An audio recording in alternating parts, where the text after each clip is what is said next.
José Alberto Andrade.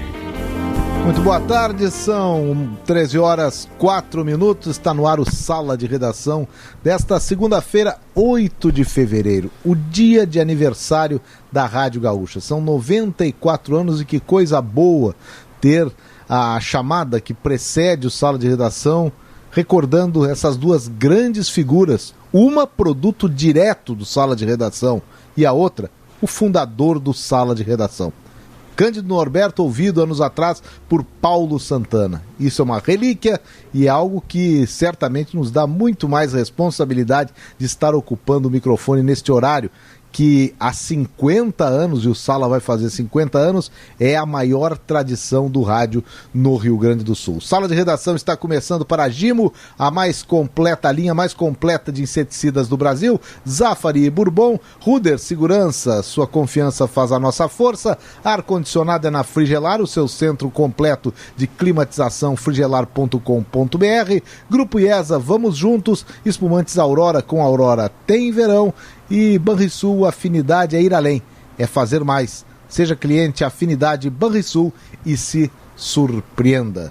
Meus amigos, muito boa tarde. O Palmeiras não vai ser campeão mundial, não vai ser dessa vez. O Flamengo empatou com o Bragantino e eu começo hoje, curiosamente, falando de adversários da dupla Grenal. Porque o Grêmio está de olho no Palmeiras para a Copa do Brasil e o Inter de olho no Flamengo para saber como vai poder fazer para ganhar o Campeonato Brasileiro e talvez nem ter a concorrência tão séria do Flamengo no final desta competição. Senhor Davi Coimbra, o que o senhor achou da eliminação do Palmeiras do título mundial, não do campeonato, e também do tropeço do Bragantino?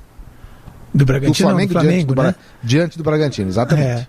O Palmeiras é um bom time de futebol, né? Mas ele está muito abaixo, por exemplo, de grandes equipes que o Palmeiras já montou na sua história, né? A academia do Ademir da Guia, depois aquele time do Luxemburgo, que tinha Edmundo, Rivaldo, Roberto Carlos, Cafu, entre outros, né? Muito abaixo. Teve aquele nosso Palmeiras... Nosso, que eu digo porque teve aquele nosso Palmeiras, porque nos pegou Filipão? Menininhos. Não, aquele do Eivinho e do Luiz Pereira. Não, do time do Ademir da Guia era Leão, Eurico... Leão, olha só, Zé. Leão, Eurico, Luiz Pereira, Alfredo e Zeca, Dudu, Leivinho, Ademir da Guia, Edu, César e Ney. Tinha seis jogadores da seleção de 74, que foi a Copa da Alemanha. Perfeito, não é que eu me equivoquei, porque quando falasse do Palmeiras, do Ademir da Guia, eu me lembrei daquele que é tido como uma grande academia do Palmeiras, dali o apelido academia, que é anterior, década de 60, de Djalma Santos, Ademir da Guia já jogando jovem ainda no Palmeiras. Então, olha só, tem dois times do Ademir da Guia e esse Palmeiras não ata a chuteira de nenhum deles, Davi. É como os dois times do Cruzeiro do Tostão, que é da mesma época também. Tinha um time dos anos 60, do Tostão e Dirceu Lopes, e depois o outro time, que foi campeão da América, enfrentou o Bayern em 76, já não tinha o Dirceu Lopes. Era Jairzinho, Tostão, Nelinho, não, Tostão Joãozinho. Também não tinha o Tostão, Tostão saiu em 73. Desculpa, era Tostão o Dirceu Lopes Tostão era meio O Dirceu Lopes, depois das lesões, ele ainda ficou no Cruzeiro, quem ficou mas já não era protagonista. Foram o Zé Carlos e o Piazza. Exatamente. Mas enfim, voltando ao Palmeiras, ele era um time. Esse time do Palmeiras é um time eficiente, que tem algumas boas qualidades, mas ele tem alguns a gente vê que tem alguns defeitos sérios. Ele não tem armador, por exemplo. Ele não tem a função do armador, por isso que ele queria o Jean-Pierre. Ofereceu 3 jogadores, se não me engano, pelo Jean-Pierre tempos atrás. E essa função não existe no time do Palmeiras. Ele é um meio-campo que joga e tal, mas é um meio-campo duro, se for se considerar isso, assim, essa função de organização do time, né? Então é um time que o Grêmio pode bater se conseguir se reorganizar, se conseguir se remobilizar, consertar os seus defeitos. É um time que não é aquele horror. Claro que o confronto que teve entre Palmeiras e Grêmio foi assustador, né? Aquele 1-1 que o Grêmio no início escapou de levar 4, 5 gols, né? Mas dá para o Grêmio enfrentar, sim. Quanto ao tropeço, digamos, do Flamengo, era esperado. Esse time do Bragantino é muito bom, é um time bem treinado, né? E tem um armador, esse time tem, né? O Claudinho ali é um jogador que que quando a bola chega no pé dele, ele sabe o que vai fazer. E ontem o Flamengo designou um jogador para marcá-lo, né? Para ficar em cima dele. Mesmo assim, ele não chegou a jogar mal, não se pode dizer que jogou mal, Zé. Duda Garbi, tu te animaste vendo o Palmeiras ser eliminado do título mundial para a decisão da Copa do Brasil? Boa tarde. Boa tarde. Eu tive um duplo sentimento. Primeiro, eu acho que a derrota é ruim, foi ruim pro Grêmio, pela maneira com que o Palmeiras vai ter que provar, né? Que é uma loucura isso, na verdade. Os caras são campeão da Libertadores e uma semana depois parece que, tipo assim, não foram mais campeão, sabe? O título ficou em segundo plano, assim. Os cagaram a América, velho. Mas enfim, isso não tem nada a ver comigo, não é da minha conta. Eu acho que foi ruim, pensando como gremista, para a final é ruim. Eu acho que adiciona um tempero desnecessário. Se o Palmeiras fosse adiante, poderia ter feito papel de um roteiro, mas eu já tinha falado, eu achava o Tigres disparado, assim, o time mais difícil que algum sul-americano pegou em semifinal. Mas é um time do mesmo nível do Palmeiras, por vezes não, 2/3 do jogo foi melhor. O centroavante dos caras, ele é melhor, ele é um animal, aquele Gignac. Ele fez os 3 gols do Tigres no Mundial até agora. Eu acho que o Palmeiras perdeu um bom time. Não foi nem perto de ser vexame nem nada. Eu acho que para o Grêmio, pensando em Copa do Brasil, foi pior. Só que o Palmeiras, da maneira que jogou, eu disse, opa, dá para ser campeão sim, cara. A gente tem que melhorar, evidentemente, sabendo dos erros, das limitações que a gente tem, onde melhorar, mas tu melhora, entra compenetrado, entra concentrado em competir e tudo mais, o Grêmio tem chance sim, tem nenhuma dúvida, tem chance sim de ser campeão, total. E nós estamos falando dos adversários, quero saber do Rafael Malenotti, se ele gastou a energia elétrica dele com secador, com essas secadoras elétricas, se molhou as toalhas, se valeu a pena o que aconteceu ontem à noite em relação a Flamengo no jogo contra o Bragantino. Boa tarde, Zé, boa tarde, queridos amigos, querida audiência qualificada do Sala. Olha só, Zé, no final das contas, né, ontem, tipo assim, para eu não ficar, porque o Davi acha que eu sou um torcedor melancólico e tal, né, e eu, né, na verdade eu sou a personificação do torcedor chalaça, o torcedor que gosta de fazer festa e que às vezes quando a festa não acontece como a forma que a gente esperava, realmente uma dose de melancolia acaba acontecendo. Mas tu vê bem, Zé, qual é a missão da dupla Grenal para esse começo de 2021, né? A missão da dupla Grenal desse 2021 é derrubar os 2 maiores elencos e as 2 maiores potências do futebol brasileiro da atualidade, que é o Flamengo e o Palmeiras, né? Cara, não é uma tarefa fácil, não é uma missão tranquila mesmo, né? E eu não assisti ontem, né? Eu fiquei pensando o tempo todo no jogo, mas das 8h30 às 9h30 eu não assisti o jogo do Bragantino e do Flamengo, porque, cara, eu não queria injetar dose de ansiedade a mais do que eu já tô. Tu assistiu o Tom Brady? Não, também não. Cara, eu fiquei mumificado na sala, assim, só pensando no jogo. E aí um vizinho meu entrou, assim, eu falei assim, e ele, colorado também, e eu assim, tá, e aí o Bragantino já fez gol? E ele assim, não, 1-0 pro Flamengo num pênalti. Aí eu, putz, né? Mas aí às 9h30 eu não me aguentei ali, 9h30, 9:20 eu não me aguentei, eu falei assim, vou botar nesse jogo pra assistir. Cara, eu botei, o Bragantino empatou. Aí é aquilo que o torcedor pensa, né? Que foi graças a isso que tudo deu certo, né? Mas na real eu falei sexta-feira aqui, Zé, no Sala, eu falei assim, olha, o Flamengo vai jogar sem o Diego Ribas e possivelmente sem o Gerson, então furou o pneu da Ferrari, né? Vamos ver o que vai acontecer agora, né? E realmente o Gerson jogou. O Gerson jogou e ó. Opa. Mas ele cansou. Mas cansou. E aí a Ferrari furou o pneuzinho, Davi. Não, então agora. Quem vê a Fórmula 1 recentemente sabe que a Red Bull tá melhor que a Ferrari. É verdade. Então, na verdade, assim, no final das contas, pra quem achava, né, do tipo assim, se o Flamengo ganhar do Bragantino e abrir um ponto de vantagem em relação ao Inter, o Inter vai jogar pressionado na quarta-feira. Eu acho que agora o Inter vai jogar mais pressionado ainda, porque agora não tem negociar ponto contra o Sport dentro do Beira-Rio, né? E o histórico do Inter, assim, realmente, assim, um histórico até recente do Inter,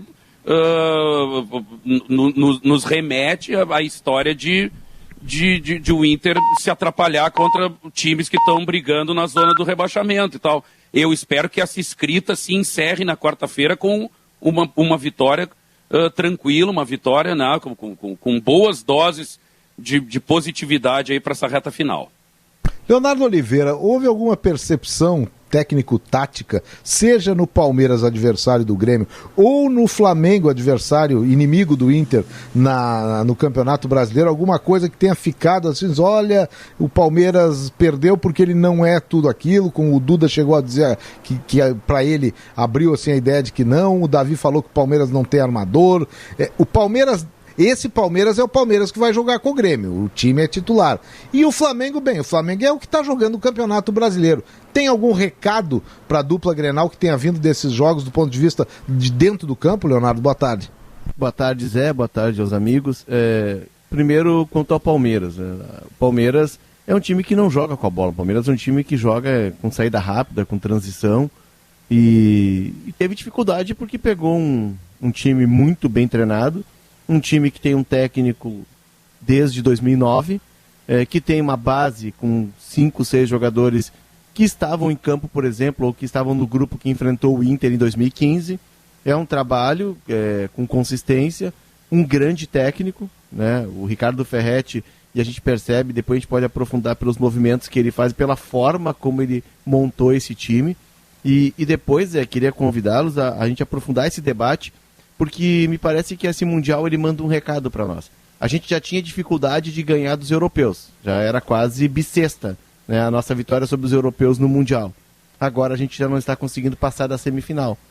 E foi contra um clube mexicano, tem mais investimento, tem mais dinheiro, mas nós ficamos pelo caminho. Eu acho que tem um recado muito claro para o futebol brasileiro nessa semifinal. Quanto ao Flamengo, eu creio que a gente tenha visto ontem um dos grandes jogos do Brasileirão. De um enfrentamento técnico, porque o Bragantino é um bom time, um enfrentamento tático, estratégico, 2 técnicos jovens mexendo as peças e movendo e tentando anular a potência do adversário. E o Flamengo, como disse o Davi, o Flamengo sente no final do jogo, até porque o ritmo foi muito intenso e poderia inclusive ter perdido. O Bragantino, depois do empate, o Bragantino se adonou do jogo e poderia, inclusive, ter feito um estrago ainda maior.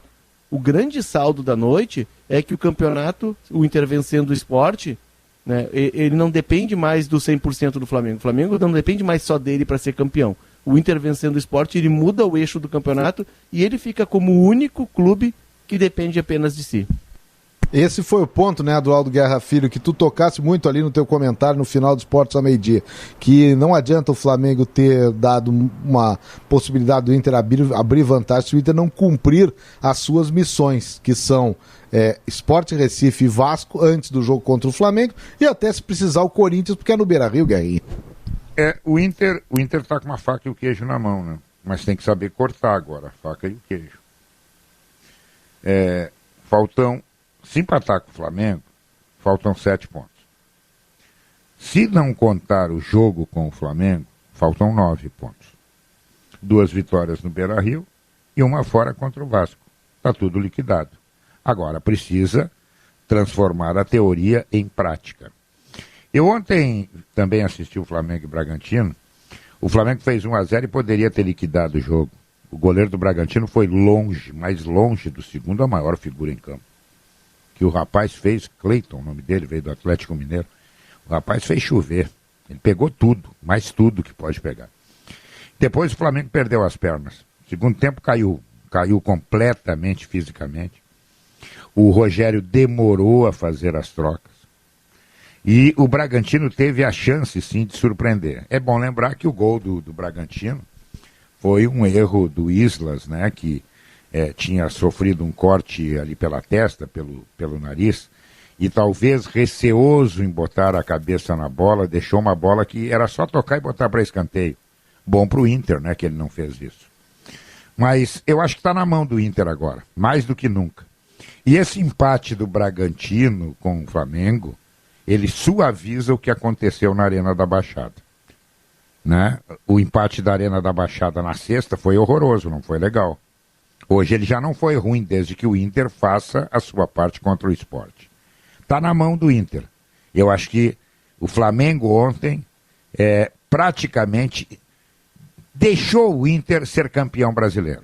Ele teve a chance de ganhar o jogo e ganhar bem, mas não conseguiu ter a qualidade de botar a bola para dentro e parou naquele paredão, mas paredão, o goleiro do Bragantino. Sala de redação lembra que a quinzena de manutenção para produtos para roçadeiras Steel aumente ainda mais a vida útil da sua ferramenta com um serviço de qualidade garantida. Você pode fazer a revisão gratuita do equipamento, mesmo que ele não esteja mais na garantia. Essa vantagem é válida de 1º a 13 de fevereiro. Está valendo agora. Confira as lojas e participantes de ofertas.steel.com.br e aproveite esta oportunidade da Steel. Vale para todos aí no Sala, que é o seguinte: qual é o objetivo, o que o Grêmio tem que fazer hoje? Claro, ganhar o jogo é sempre uma obrigação no futebol, mas hoje tem que ganhar e apresentar o melhor futebol, só ganhar basta, ou seguir algo que pareceu uma evolução do jogo contra o Santos, ainda que sem o resultado? Quem se habilita? O Grêmio vai ganhar hoje do Botafogo. Para aí. Vamos botar... Não, no Botafogo... O Botafogo não tem a mínima condição, né? Hoje não tem mais jogo mole. Vem cá, se o jogo contra o Botafogo, que está rebaixado, que não tem treinador, que não tem coisa nenhuma, o jogo é duro, bom, aí vamos parar, né? Não dá. Pois é, Guerra, mas o que eu coloco... O Guerra, o que eu coloco é o seguinte: tudo bem, eu também acho, tô fechado contigo. Botafogo, pô, coitado do Botafogo, eu tô com pena do Botafogo. Tem que ganhar. Eu sou botafoguense, eu sou botafoguense. Não. Mas eu vou te dizer, o Botafogo chegou no fundo do poço. Adianta ganhar hoje, Guerrinha, e não fazer um futebol que remeta, porque o Grêmio está pensando muito em Copa do Brasil, que não remeta a uma qualificação em relação às últimas atuações, essa série de empates aí. Contra o Santos não ganhou, mas melhor. Será que... Mentalmente a vitória vai ajudar. Entendeu? Primeira coisa, tu tem que arrumar a tua cabeça. Tu entra lá, tu vem não sei de quantos jogos sem vencer, tu diz assim, puxa, será que nós vamos pagar esse mico aí, não ganhar do Botafogo? Não, tu tem que ganhar do Botafogo. Tu ganhando do Botafogo, tu já passa a acreditar que tu pode começar a ganhar. Isso ajuda. Mentalmente o futebol hoje é muito importante. O Léo falou uma coisa aí, muito interessante. Nós perdíamos para os europeus, nós estamos começando a perder para o mexicano. Por quê? Porque nós estamos jogando taticamente. Nós não estamos jogando tecnicamente. Tecnicamente nós somos melhores do que eles. Não, mas nós queremos equilibrar taticamente. Taticamente eles nos ganham. Eles endurecem, acabam fazendo um gol, se defendem melhor do que a gente.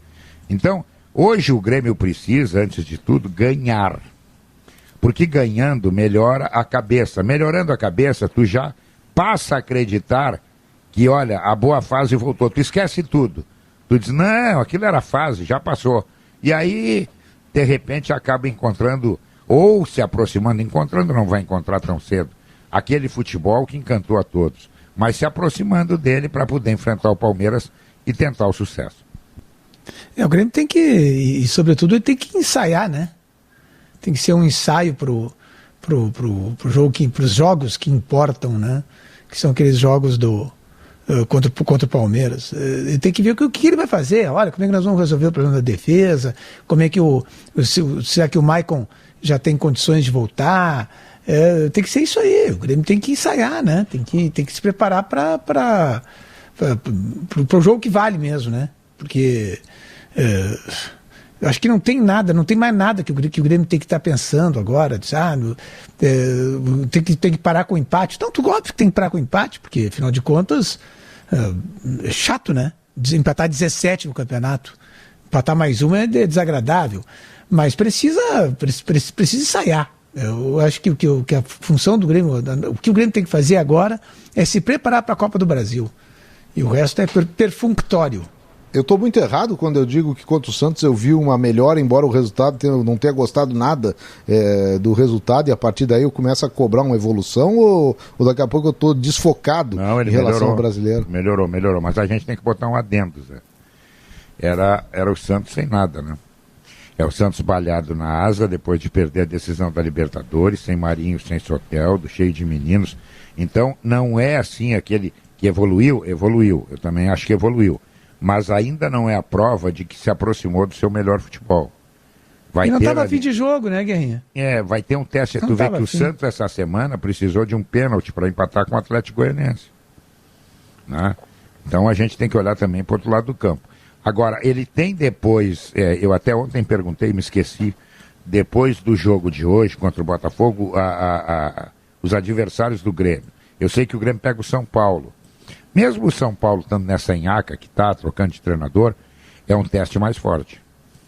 O São Paulo vai precisar fazer força para se manter ali na briga pela Libertadores, a vaga direta, vai exigir mais do Grêmio. Ali eu já acho que é. Agora, para enfrentar o São Paulo com sucesso, o primeiro passo é ganhar do Botafogo, para recuperar a confiança. É isso, eu Sala de redação confirmando a hora certa, ó. 13h, 13h, mais 25 minutos, a hora certa aqui no Sala de Objetiva, administradora de condomínios há 23 anos, especialista no que faz Porto Alegre, Novo Hamburgo e São Leopoldo. Acesse objetivacondomínio.com.br e solicite a sua proposta. Era o Duda que estava entrando ali, né? Eu só ia concluir e concordar com o Guerrinha, que hoje é inegociável, né? Hoje empatar com o Botafogo ou perder, aí o negócio fica feio, porque o Botafogo, cara, o Botafogo ele não quer absolutamente mais nada com nada. Ele tá desmobilizado, desmanchado, dá pra dizer assim, né? O técnico não é o Lúcio Flávio que vai treinar. Tipo, cara, é um desmanche praticamente. O passageiro da agonia. Lúcio Flávio, passageiro da agonia. E aí o Grêmio vai com um time que dá pra fazer frente e mais, né? Dá pra te ganhar bem até. Dá pra te ganhar bem. Duda. Não é... Fala. Não, desculpa, acabei de te interromper. Não interrompeu não, Léo. Toca ele pau. Tá. Não, o Guerrinha falou algo ali, o Guerrinha, eu sou botafoguense, né?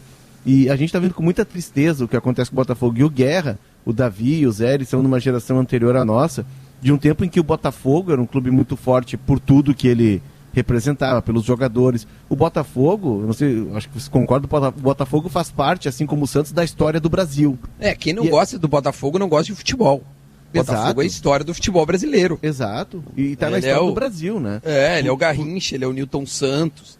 Ele foi base da seleção brasileira por bastante tempo. Se eu não me engano, é o clube brasileiro que mais cedeu jogadores para o Brasil em Copas do Mundo até hoje. Então é um clube que ele é histórico. Mas pela sua sequência recente, ele já está deixando de ser um clube... É muito forte a frase de não ser um clube grande. Ele é um clube grande, que ele vai ser sempre.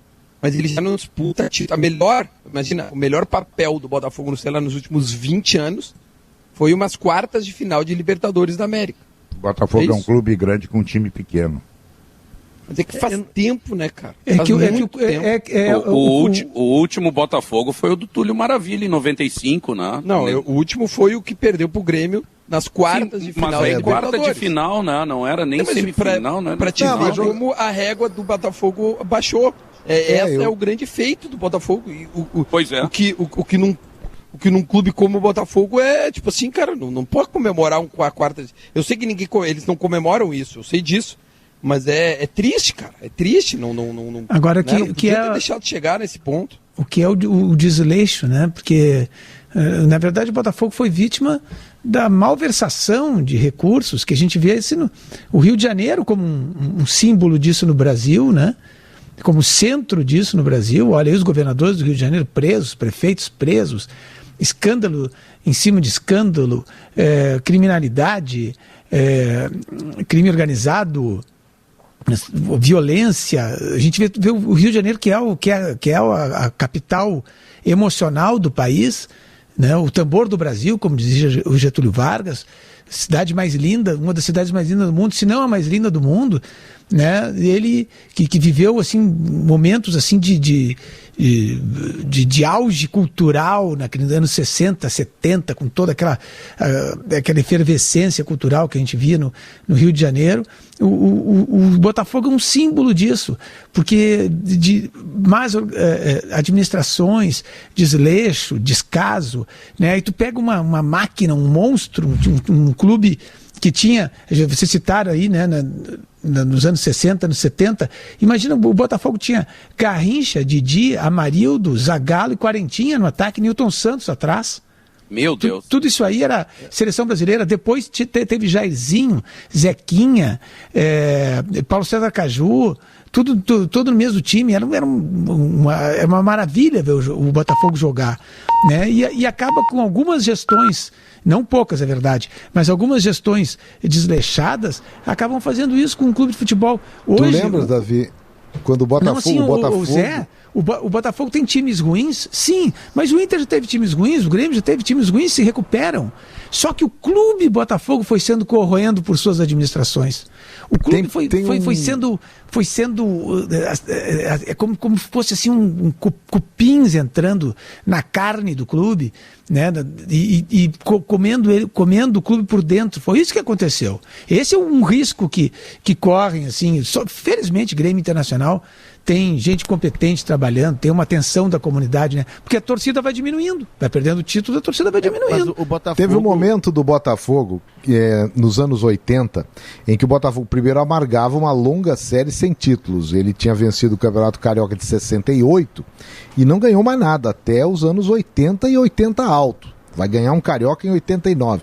E nesse período, o Botafogo, com administrações medianas, não mais do que isso, ele começa a se dilapidar. E não ganhava título, e foi perdendo poder, vendo o Flamengo montar o maior time da história, o Fluminense ser campeão brasileiro, o Vasco, com o Eurico Miranda, começar a dar, também já tinha sido campeão brasileiro, e o Botafogo ficava olhando.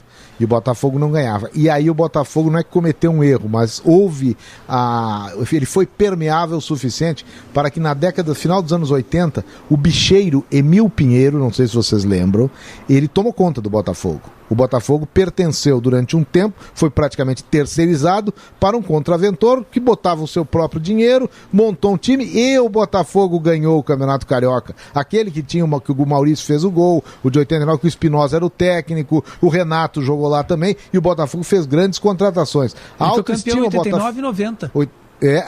Exatamente. A autoestima botafoguense, ela subiu demais. O time fez com que isso acontecesse. Mas o clube, Davi, o clube ali, ele não cresceu. Ele acabou criando um ambiente falso e o dia que o Emil Pinheiro caiu fora, ou porque foi preso, ou porque largou o Botafogo não tinha poder de recuperação. E de lá para cá, mesmo tendo sido até campeão brasileiro nos anos 90, o Botafogo experimenta ainda aquele apequenamento, na minha compreensão, que ele sofreu no final dos anos 80, quando se entregou para um contraventor. E esse apequenamento, Zé, ele deve se cristalizar agora no aspecto técnico, no aspecto do futebol. Porque nós estamos numa crise, né? A pandemia, semana passada eu estava relatando aqui que entrevistei o CEO do Palmeiras. O Palmeiras teve uma perda de 150 milhões de reais por causa da pandemia. Inter e Grêmio devem estar na mesma casa e assim segue. Todos os clubes grandes e pequenos perderam. Botafogo tem isso, ele vai deixar de receber a cota de TV. Ele vai sair de uma casa, sei lá, de 60 milhões, 50 milhões, vai para 9, 10 milhões. E o Botafogo tem uma dívida, porque o Botafogo ele perdeu transparência nessa última gestão do Nelson Mufarrege, o presidente. Agora já saiu, já trocou o presidente. O Botafogo não mostrou os balancetes trimestrais. O que se tem é o balanço, é o último balanço, e a dívida era de 826 milhões. Acredita-se que ela tenha passado de 1 bi, a dívida do Botafogo. Botafogo, tudo que ele arrecada, metade é para pagar a pendência financeira, questões trabalhistas, ou seja, ele já começa com metade do dinheiro só no bolso e aí tem todo o custo do ano inteiro de uma temporada de um clube da Série A. Então o Botafogo está numa encruzilhada, está num momento crucial da vida dele, em que tudo que a gente está vendo do Botafogo definhando como instituição, como perdendo torcida, ela vai se cristalizar agora no aspecto técnico. porque o Botafogo, assim como o Cruzeiro pelas questões que a gente tanto debateu, de má gestão e de uma roubalheira que houve no Cruzeiro, o Botafogo ele não vai conseguir sair da Série B. Porque nós estamos tendo na Série B clubes bem organizados, clubes com uma estrutura mais enxuta, clubes com uma gestão profissional que conseguem, como o Cuiabá fez, ou o Juventude fez, ou o América Mineiro, que consegue atravessar uma Série B com muito mais segurança do que um grande. E o Botafogo me parece que ele vai ter essa dificuldade e o 2021 vai ser um ano terrível. E os próprios 3 adversários que vão cair junto com ele agora estão muito melhores do que ele, né? Sei lá, né?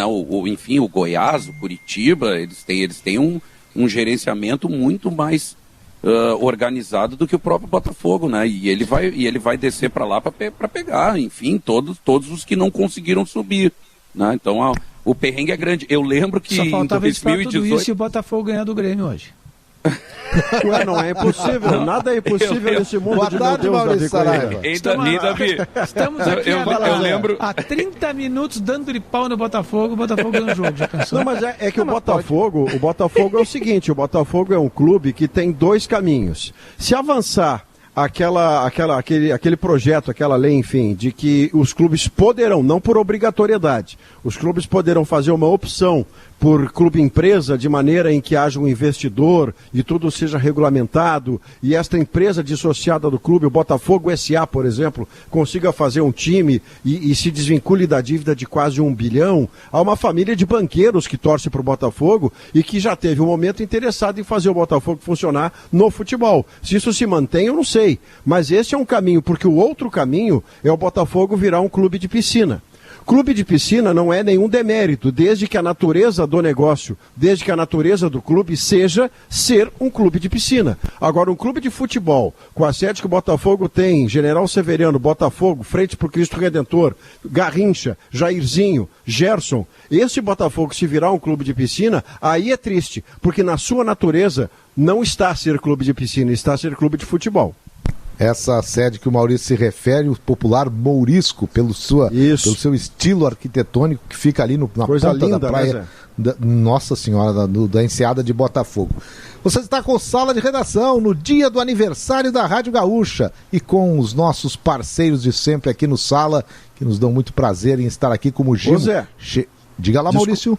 Interromper o comercial é crime lesa pátria, mas eu tenho certeza que você e o pessoal todo mundo abriu o programa falando desse aniversário e eu não pude fazê-lo porque estava no Globo Esporte. Então, antes de você concluir o comercial, e eu peço perdão por tê-lo interrompido, e o intervalo que vem a seguir, eu quero falar do meu imenso orgulho de, desde 2014, fazer parte dessa história de forma diária, permanente, o orgulho, a honra extraordinária de trabalhar na Rádio Gaúcha, a menina que foi e vai longe, Zé.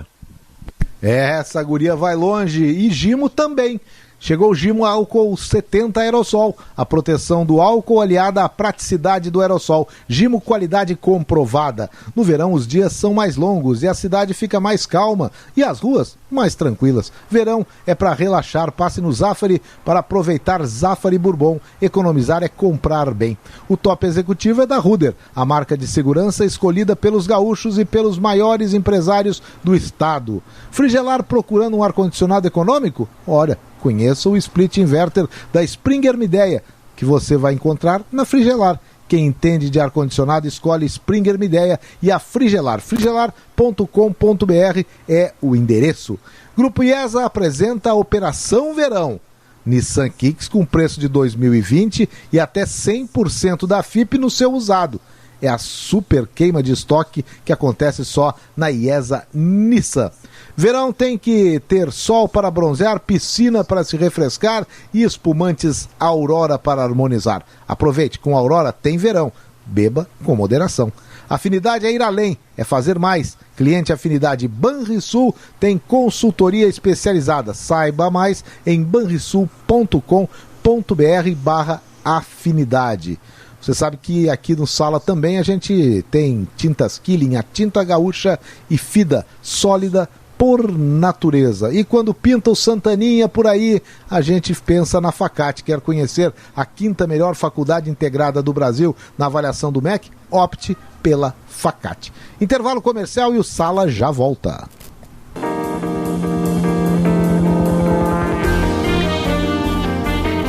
1h42, está de volta o Sala de Redação. Lembrei agora do professor, meus amigos, quando o professor dizia Sala de Redação. Ali é uma marca desse programa de 50 anos. No dia dos 94 anos da rádio eu tô meio nostálgico, viu? Talvez pelo tempo que eu tenha de ouvinte do Sala, eu tenho 50 anos do Sala, mas de trabalhar junto ao programa e a rádio, eu fico nostálgico. E o Sala de Redação do professor é algo inesquecível, de grandes momentos que esse programa teve e que agora nos bota na condição de ter que tocar adiante esse barco, né? E é um barcão.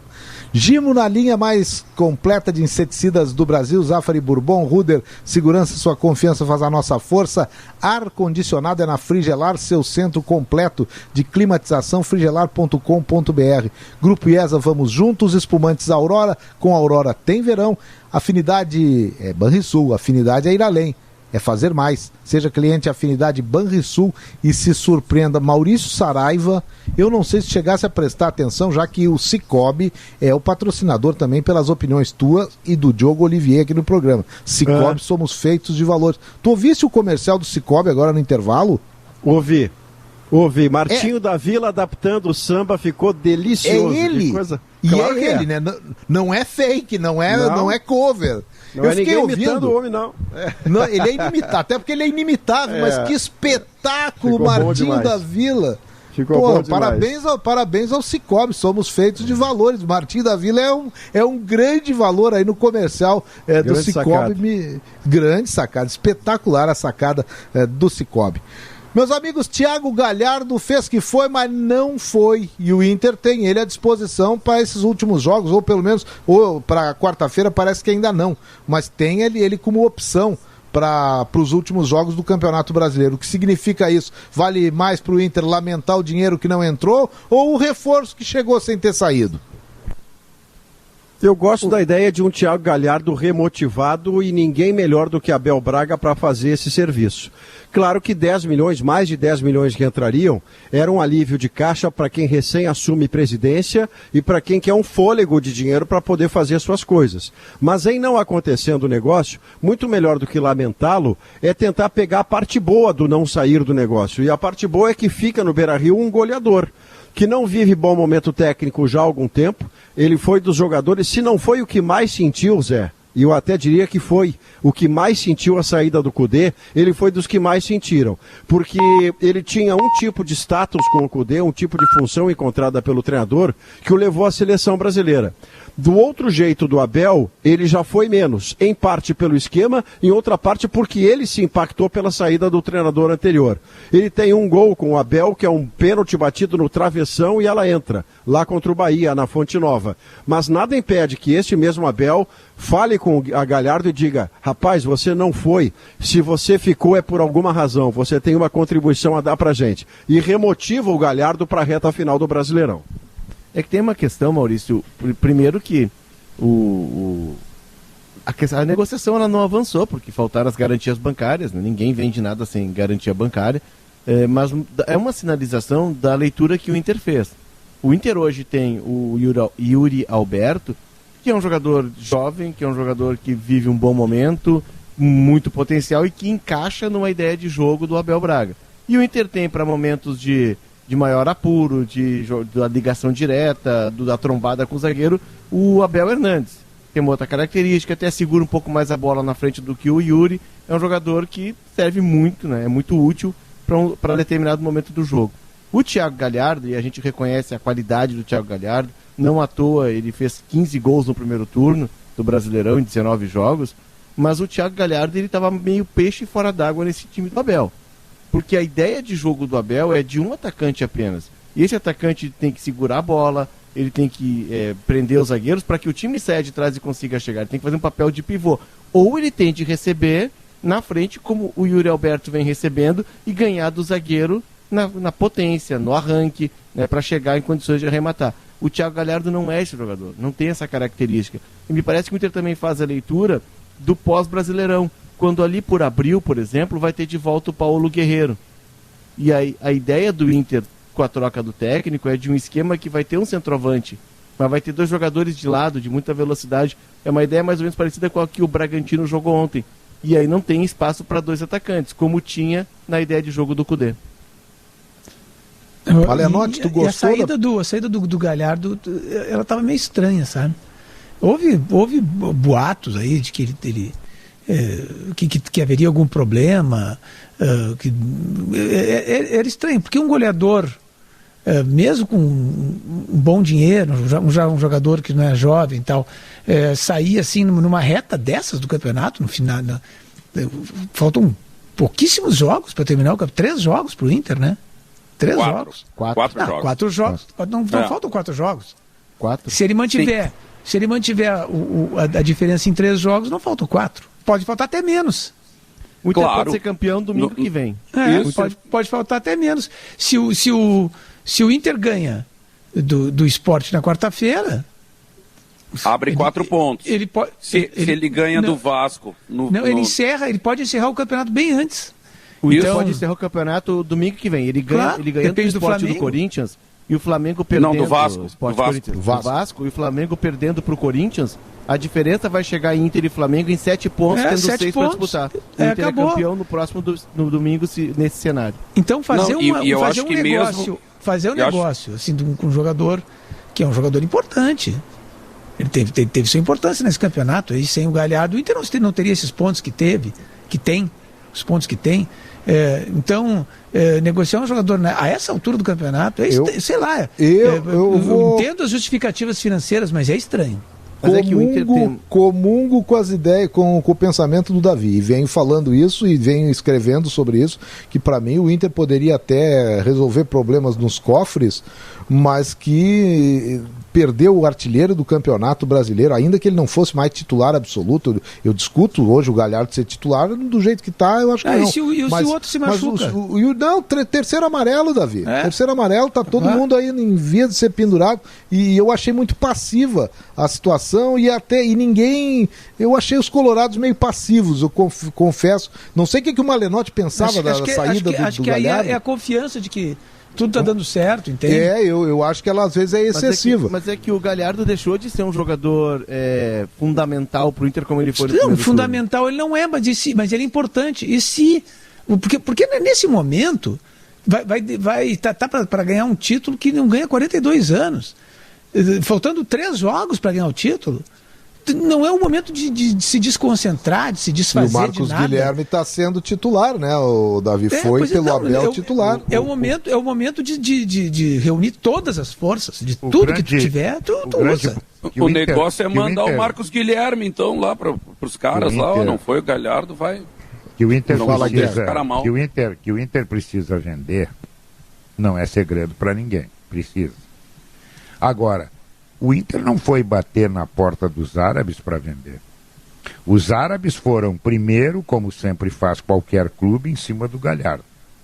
Ofereceram ao Galhardo um dinheiro que amansa a vida.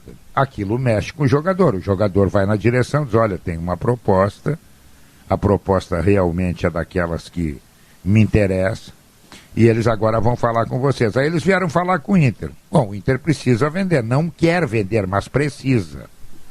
Bom, aí tá vendido. Como é que faz para pagar? Diz, olha, quando nós tirar a Mega Sena, nós ligamos para cá. Não, aí não serve, meu. Não, mas aí não serve, meu. Tu disse, olha, nós estamos para ganhar o campeonato. Espera aí um mês, 15 dias. Não, mas eles não podem, né? O prazo, não tinha como fazer. Bom, eu acho que foi bom. Seria bom a saída do Galhardo para o Galhardo e para o Inter financeiramente. Mas é boa a permanência do Galhardo. Por quê? Porque o Inter tem um jogador a mais para tentar buscar um título. Claro. Tem que saber como é que ficou a cabeça do Galhardo. Isso é que eu preciso saber. Mas seria diferente, Maurício, seria diferente se os árabes batessem aqui no sábado e dissessem, nós viemos comprar o Edenilson, nós viemos comprar o Patrick, nós viemos comprar o Vitor Cuesta. Claro, outro nível de protagonismo. Esses jogadores tu não tem substituição, tu não tem reposição. E tem uma questão que a gente não pode esquecer, que o Inter é o clube que fecha o 2020 com 60 milhões de déficit pela questão toda da pandemia, precisou renegociar contratos, e já se falava que o 2021 do Inter, essa nova gestão quando assume, de uma reengenharia financeira, de colocar a casa em ordem. Aí tu tem um jogador que vai sair por 6 meses e a proposta, tô vendo aqui, eram 2 milhões de dólares. Além de tudo, tu vai deixar de pagar um salário que o Galhardo acabou de renovar o contrato, e aí, por mérito dele, pelo que ele apresentou em campo, ele se posiciona com um salário talvez entre os maiores do elenco. Então tu economiza no salário por 5 meses e tu ainda ganha 10 milhões de reais em um cenário que tu precisa buscar receita. O Inter vai precisar puxar muito o freio por toda a sua questão financeira. Era um negócio de ocasião. Mas o Internacional ganhando esse campeonato brasileiro, Zé, ele simplesmente valoriza todo o grupo de jogadores. Né? Mas tipo assim, o Yuri Alberto, que custou 10 milhões, sai por 70, se for o caso. Né? O Praxedes, o Peglo, o Caio Vidal, toda essa turma vai ser valorizado. O Edenilson, um time campeão brasileiro... 4, 5 o valor dos jogadores.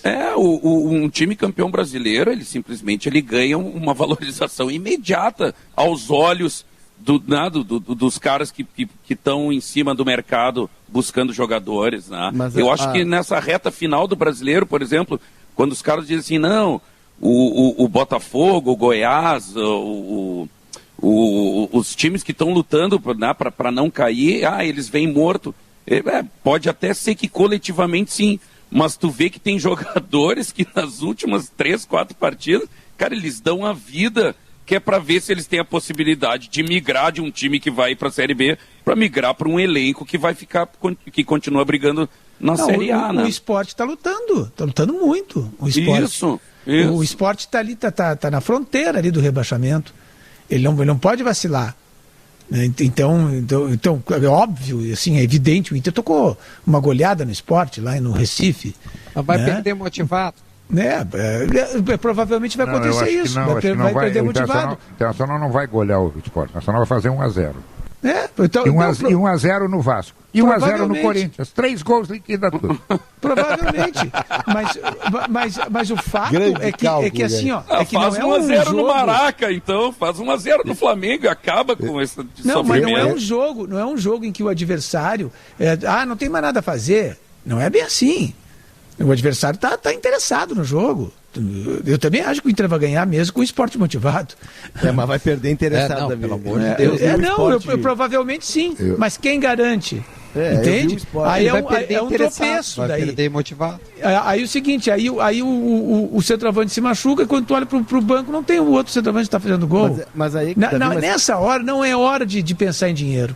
O dinheiro vem depois. Eu tô fechado com o Davi tá falando por mim aí, eu acho muito estranho, e acho também que tem alguma coisa que não foi explicado, e talvez nem seja o caso de se explicar agora. O Inter agora tem que lutar para ser campeão brasileiro, mas eu concordo com o Davi, abrir mão da maneira como está sendo, não foi, né, na verdade, do Thiago Galhardo, eu não sei se não tem um efeito dentro, não me parece assim de bom alvitre, como diríamos também numa linguagem mais rebuscada. Mas Zé, tu concorda que o Inter precisa faturar? Eu concordo. E a Gaúcha precisa faturar? Vai faturar agora. Vamos faturar, então Zé. Vamos lá. Com o Objetivo Administradora, Guerrinha. Objetivo Administradora de condomínios há 23 anos, especialista no que faz. Porto Alegre, Novo Hamburgo e São Leopoldo. Acesse objetivacondomínio.com.br e a hora certa. 1h56 no Vitrine RBS. Olha, tem que faturar, o Guerrinha disse tudo. E no Vitrine RBS, a sua marca se destaca. Ouça agora as ofertas do cliente que vem a seguir.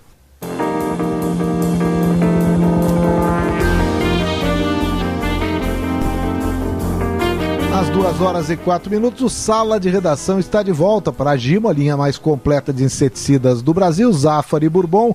Ruder, segurança, sua confiança faz a nossa força. Ar-condicionado na Frigelar, seu centro completo de climatização, frigelar.com.br. Grupo IESA, vamos juntos, espumantes Aurora, com Aurora tem verão.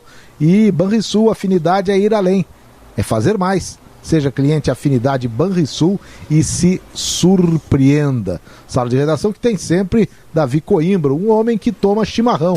O chimarrão do Davi é também o chimarrão de quem toma leite. E leite LG, leite gaúcho, tradição e qualidade desde 1959. É o programa também que tem o Santaninha, que sabe que Facate quer conhecer a 5ª melhor faculdade integrada do Brasil na avaliação do MEC.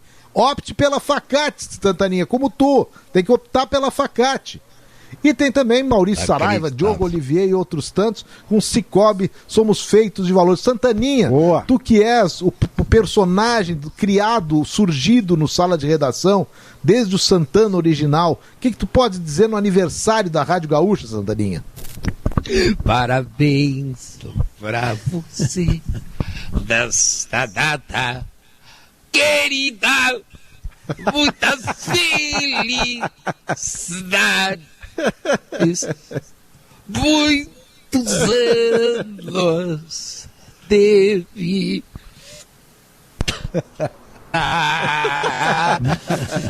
Não haveria melhor homenagem dentro do Sala de Redação e mais uma vez, por isso que eu digo que o espaço comercial, o intervalo é muito interessante. Entrou a chamada agora com a voz do Cândido Norberto, o criador desse programa, dando a importância dele lá nos idos dos anos 70. O Sala de Redação, criado em 1971 e que era um programa de variedades, ele era estilo Jornal do Almoço. Na Rádio Gaúcha, era feito da redação da 0 Hora, o estúdio da Rádio Gaúcha não era na Avenida Ipiranga, e na redação havia o Cândido Norberto com um cabo longo que frequentava as mesas, ainda não eram naquele horário do Sala de Redação, às 11 da manhã não tinha ainda o pessoal que chegava para o jornal. Era mais longo o programa, né? Tinha maior duração. Começava às 11 e terminava às 2 da tarde. Das 11 até a 1 eram assuntos gerais. E o Cândido circulava nas mesas dos editores, e eram poucos editores naquele horário, né, Davi? Mas ele ia conversando e fazendo entrevistas. E outras entrevistas que surgiam, ele usava convidados que por vezes iam no Sala de Redação. E a 1 hora da tarde, ele usava os setoristas da dupla Grenal. Eu me lembro que os primeiros eram o Valtair Santos e o Cláudio Brito, e a partir dali, numa salinha onde ficava o mini estúdio da Gaúcha, na redação da 0 Hora, se faziam os debates e os noticiários da dupla Grenal. Eis que começa a surgir um personagem que circula pela redação da 0 Hora, e que já tinha uma proeminência pelo conhecimento que se tinha dele, já era um cara popular, e o Santana começa o Cândido começa a colocá-lo no programa. Chama-se Paulo Santana, e aí a gente conhece muito bem a história pelo Santana e também pelo Santaninha, que aí está. O Sala de Redação é o programa mais influente. O Sala era, se dizia assim, e agora debates esportivos no Sala de Redação, porque tinha essa parte. Na verdade, o programa Sala de Redação, ele foi precursor dessa integração dos veículos, né? Porque ele integrava a 0 Hora, o jornal, por isso Sala de Redação, né? Ele integrava o jornal com a rádio. Redação. Era uma integração que não havia na época, né? Não existia na época. E hoje, formalmente, hoje é comum. Ele a se redação criou da rádio fica dentro da redação da 0 Hora. Ele foi informal, e hoje com um outro elemento que é agregador disso aí, que é o site, né? Que agrega a todos. E apenas e o que ainda tenha digamos que uma diferenciação física, mas só física, porque está internamente ligado, é que a TV ainda continua lá no Morro Santa Teresa. Entretanto, não impede que o Maurício, que o Diogo, que o pessoal participe da programação de lá do Morro, onde era o estúdio da rádio. Onde era, o estúdio. O estúdio da rádio era lá, Maurício. Quando o Sala de Redação surgiu, o estúdio principal da Gaúcha era no Morro Santa Teresa. Então, quer dizer, a ideia de integração, ela está presente, ainda que não na formalidade que temos hoje.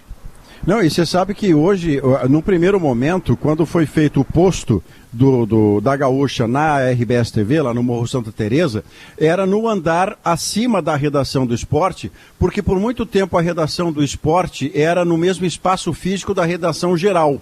Mas pelas demandas que têm diferenças bem marcantes do geral para o esporte, nós passamos a ter uma redação só do esporte há algum tempo. E dentro desta pandemia, a gente conseguiu fazer com que o posto da Gaúcha, que era no segundo andar, estivesse agora literalmente ao lado da redação divulgação do esporte, o que facilita a logística de forma extraordinária. O fato é que todos nós temos um orgulho fantástico de fazer o que fazemos, o ofício sacerdócio da gente, num canhão universal como este da Rádio Gaúcha. E um canhão que é a pioneira das rádios de Porto Alegre, não do Rio Grande do Sul, a Rádio Pelotense é a rádio mais antiga, a Gaúcha é a segunda. Mas em Porto Alegre, por isso, a pioneira cresceu. Está no samba enredo da Rádio Gaúcha. A pioneira de Porto Alegre é a Gaúcha. E é um pioneirismo que no esporte também se faz sentir. É a Gaúcha a primeira rádio a transmitir uma partida de futebol no Rio Grande do Sul. Isso no final dos anos 30 do século passado. A Gaúcha é a primeira rádio do Rio Grande do Sul a ir numa Copa do Mundo. E isso foi em 50 no Brasil, com o grande Cândido Norberto e o Guilherme Siebenberg. A Gaúcha é a rádio que pela primeira vez manda um correspondente aos Jogos Olímpicos. Isso é 1984, com o João Carlos Belmonte, naquele ano em que a base do time brasileiro do futebol era o time do Inter. Então são esses pioneirismos da Gaúcha nesses 94 anos que acabam desembocando no Sala de Redação, que foi o sustentáculo do esporte entre 71 e 73, nos anos em que as transmissões de futebol elas não estavam na programação da rádio. A Gaúcha parou com o departamento de esportes, com as transmissões, mas não parou completamente com o esporte, que foi sustentado pelo Sala de Redação, e ele é que faz. É o programa mais influente da história do futebol gaúcho, programa de rádio que influenciou times, federações, a ideia, o tambor do futebol gaúcho. Ele é o Sala de Redação nesses 50 anos. Então é o meu relato, mas eu quero, dentro desse relato de aniversário, que o Guerrinha bote um pouquinho mais daquilo que ele contou, uma partezinha ali no meio-dia, porque o Guerrinha é o cara que conhece a Gaúcha há mais tempo. Ele é, como garotinho, pelas mãos do vovô Guerra, do Adualdo Guerra pai, um gênio do radioteatro do Rio Grande do Sul, o cara que frequentava a Gaúcha no Edifício União, Guerrinha. Eu ia com meu pai lá no centro, né? Quando meu pai fazia as novelas da Gaúcha e tudo ao vivo, entendeu? E eu estudava de manhã no Colégio Santo Antônio, ali no Partenon, nós morávamos ali na Bento Gonçalves, e de tarde eu ia com meu pai para a rádio. Eu me lembro de um episódio que teve a travessia Rádio Gaúcha Prefeitura, de um cara num fio, numa bicicleta. O cara atravessou aquilo ali em cima da bicicleta lá, e a Gaúcha era 11º andar, no Edifício União. Quer dizer, pô, eles faziam isso na época, faziam, marcante aquilo eu nunca vou esquecer, vou levar pro túmulo, né? O meu pai contava essa história, ele não como radialista, ele estava lá embaixo, ele estava ali perto da Praça 15, ali, viu, e contava essa história do cara atravessando do Edifício União ali, era pro lado do Guaspari, eu acho, sei lá. E o cara, era de bicicleta ou foi a pé na corda bamba mesmo? Bicicleta. Meu bicicleta. Deus. Depois daquilo eu pedi pro meu pai comprar uma bicicleta. Entendeu? Claro que ele não me deu. Ele te deu só uma corda. O que esse guri tá querendo fazer? Ele te deu uma corda. Era Walter Ferreira, Cândido Norberto, e o meu pai tinha uma novela chamada Os Três Homens Maus. Muita gente até me fala sobre isso hoje. E eles eram as estrelas das novelas na Gaúcha. Então eu sou daquele tempo. Agora tem, e certamente no futuro a Michele vai falar de mim, que a Michele já está com 15 anos na RBS também. A família Guerra tá nessa história toda aí. O que é muito bom para a RBS, posso te garantir, Guerrinha. A herança do vovô Guerra, ela é profícua.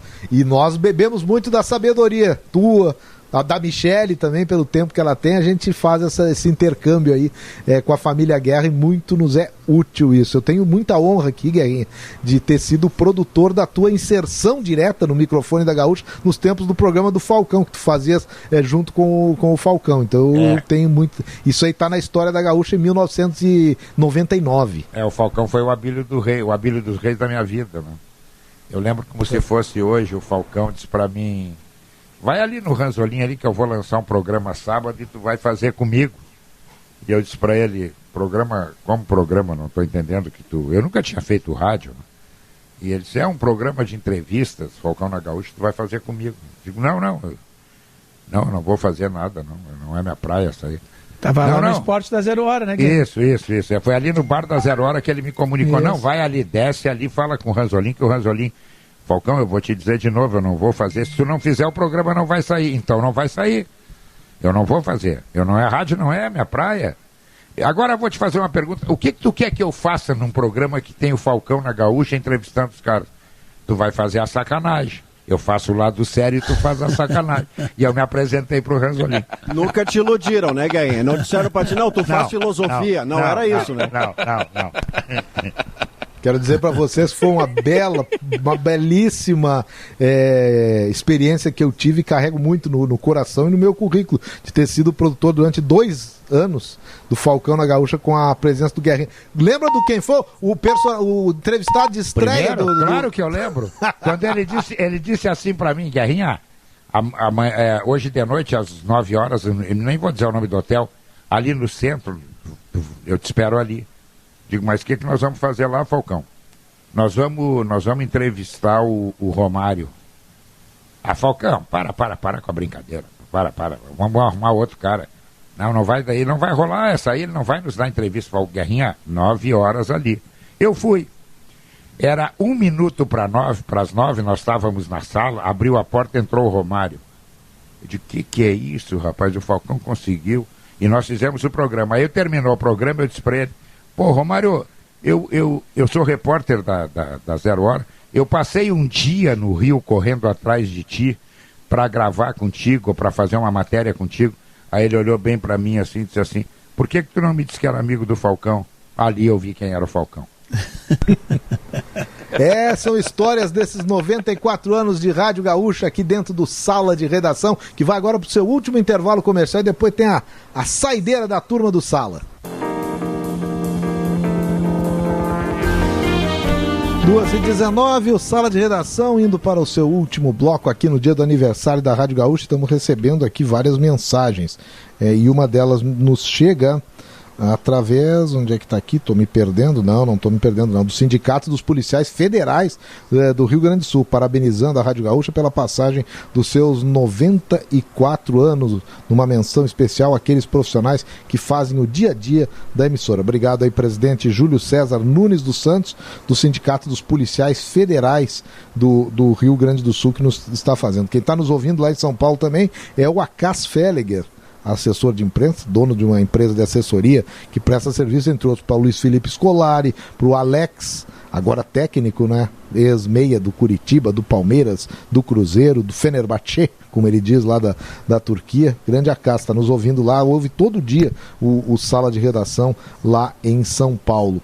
O Duda Garbi, tu que é homem, tu como Guerrinha, homem das apostas, tá apostando em quanto para Bayern de Munique e Al Ahly hoje à tarde? É que esse jogo, o cara que gosta de apostar, o Guerrinha ele só faz resultado, né? A casa, o empate ou o time de fora. Esse é um jogo que, se eu fosse apostar, eu botei todo o meu dinheiro que eu tinha lá na casa e na KTO no Grêmio, tudo. Eu dei all-in, que chama. Tudo que eu tinha lá, que eu tinha ganho na semana, ganhei com o Palmeiras na final contra o Santos e ganhei com o empate do Inter. E aí eu peguei todo esse dinheiro e coloquei no Grêmio. Porque se o Grêmio não ganhar hoje, eu realmente mereço perder tudo que eu tinha. Né? Aí eu realmente mereço. Mas dá pra apostar nesse jogo do Bayern de Munique, dá pra apostar em goleada. O Bayern de Munique tem uma média... eu colocaria... O melhor jogo que dá pra jogar e que não sei o que tá pagando, o Duda deve estar... Eu colocaria mais de 2,5, que chama.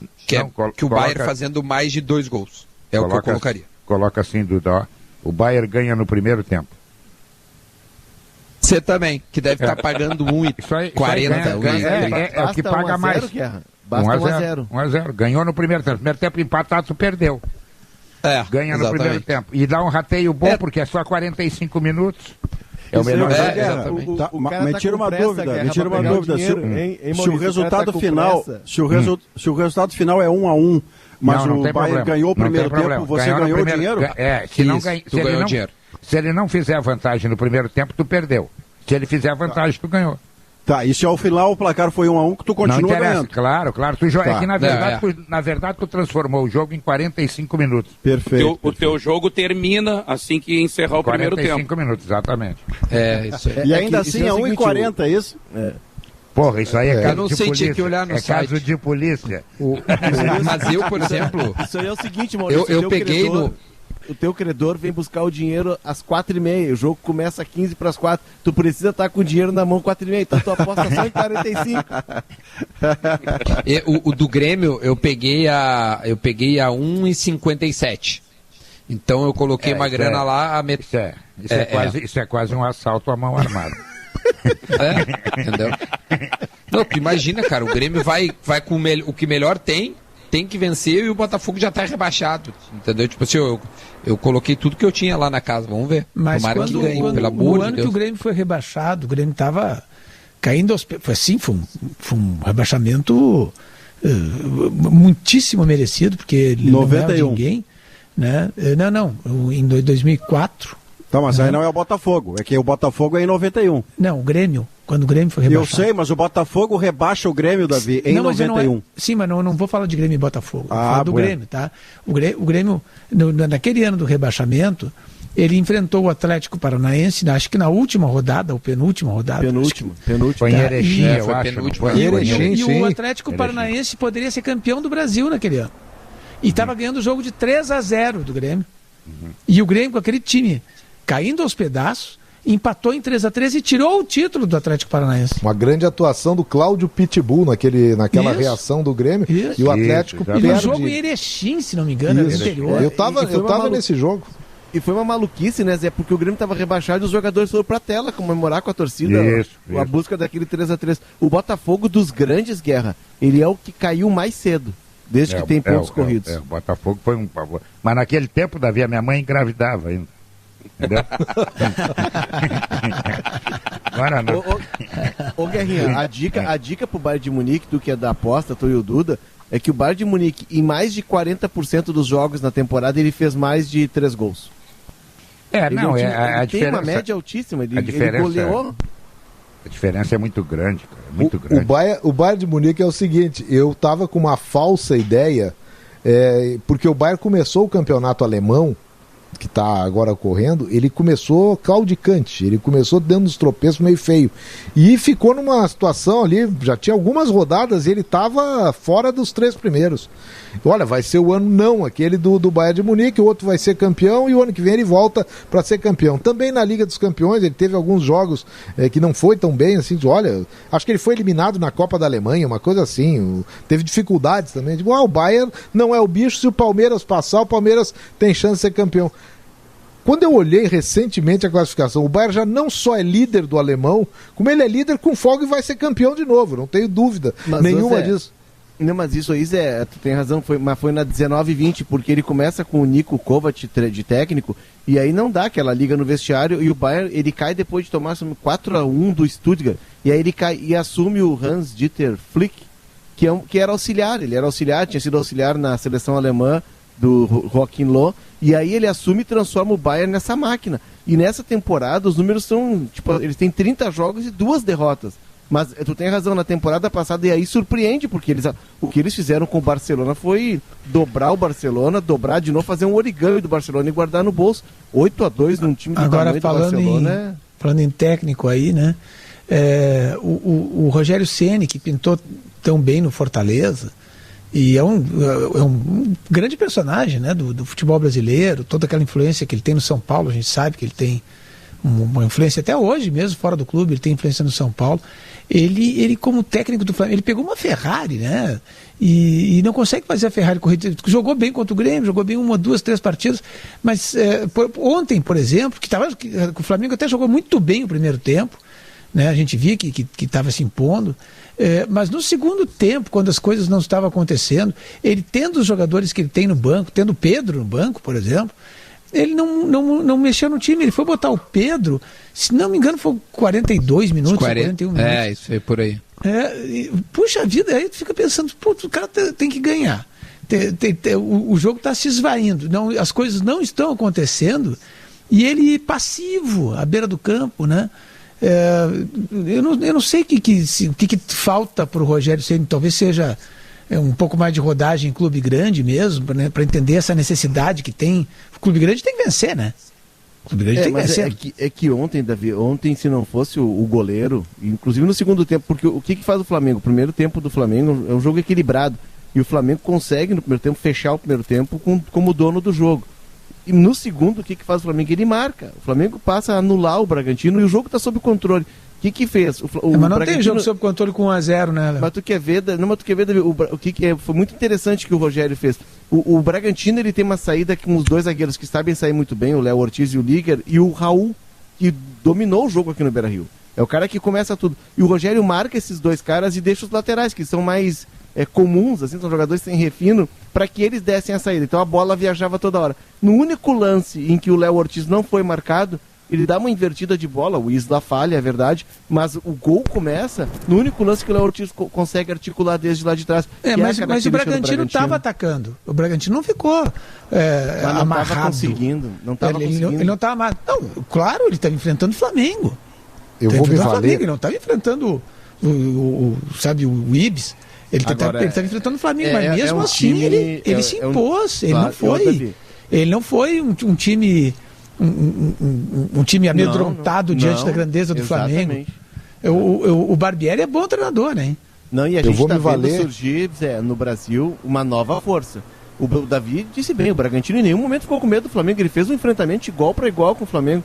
E esse time é jovem e ele ainda vai melhorar para a temporada que vem. Ele tem alguns problemas. Os dois laterais são muito fracos. Mas o goleiro, Davi, eles pagaram 23 milhões de reais. Ontem o cara se pagou, né, Se pagou. Ontem o cara se pagou. Se pagou. Eu vou me valer aqui. Contestado. Nesse encerramento de sala de redação, vou me valer para falar da situação, recomendar a situação do Flamengo, de um cara que é identificado com o Flamengo, que é uma voz muito forte na imprensa, daqueles jornalistas que influenciam diretamente, ou assim foi durante muitos anos no Flamengo, até porque ele foi editor do Globo, que é o Renato Maurício Prado. A coluna de hoje do Renato Maurício Prado, ela diz só o seguinte: Rogério Ceni indefensável. Assistiu inerte à despedida do Flamengo. Foi isso. Quer dizer, isso demonstra, o Renato pode até não ter razão, eu não preciso nem concordar com o Renato, mas isso é algo que toca no Flamengo e mostra uma tensão que existe no Flamengo. Pode ser muito boa para o Inter nos próximos jogos e até no próprio confronto direto. O Inter pode fazer por sua parte e pelo Flamengo. O Rogério ontem demorou a mexer, isso sim, né? E tá todo mundo, ontem ele não tirou o Gabigol por causa da bronca. Não, ele não poderia ter tirado o Gabigol ontem. Ele tinha que ganhar o jogo, ele tinha que botar o Pedro e o Gabigol. Eu só acho que quando ele mexe no principal setor do Flamengo, ou tira o Arrascaeta, ou tira o Everton Ribeiro, ele tira o poder de criação do Flamengo, diminui aí. Mas ontem tem uma outra coisa que ficou escancarada. O Flamengo perdeu as pernas, faltando 15, 20 minutos, ele se escancarou. Esse é um bom assunto para a gente trazer amanhã, porque o Sala de Redação, ao contrário do Flamengo, tem energia para ir ainda mais tempo e com prorrogação. Só que está chegando o Gaúcha Mais. E agora bateu no sinal, Objetiva Administradora de Condomínios, há 23 anos especialista no que faz, Porto Alegre, Novo Hamburgo, São Leopoldo. Acesse objetivacondomínio.com.br e solicite sua proposta. Bateu o sinal. Hora certa, bateu 2h30, já estouramos. Obrigado, amigos, feliz aniversário para Gaúcho, comemorem todos vocês, Maurício, Malenotti, Duda Garbi, Davi Coimbra, Leonardo e Guerrinha. Obrigado pela participação. Leandro Stout, como o Gaúcha Mais vai comemorar o aniversário da Gaúcha?